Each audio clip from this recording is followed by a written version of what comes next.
ছেলেদের কাঁদানো এত সহজ না। একটা ছেলে রাস্তাঘাটে মার খেয়ে পড়ে থাকলেও সে কাঁদে না।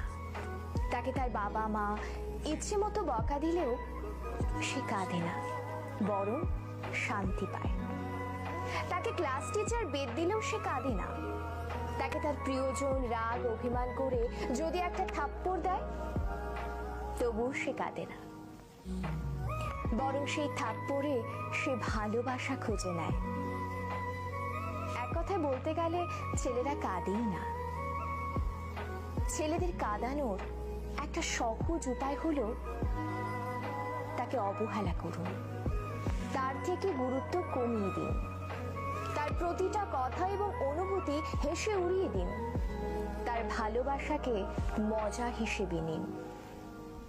তবেই ছেলেটি কাঁদবে, তবে রাতে কেউ জানবে না। আপনি এইটুকু করে এক রাতে তাকে যতটুকু কাঁদাতে পারবেন, বাকি সারা জীবনেও তাকে ততটুকু কাঁদাতে পারবেন না।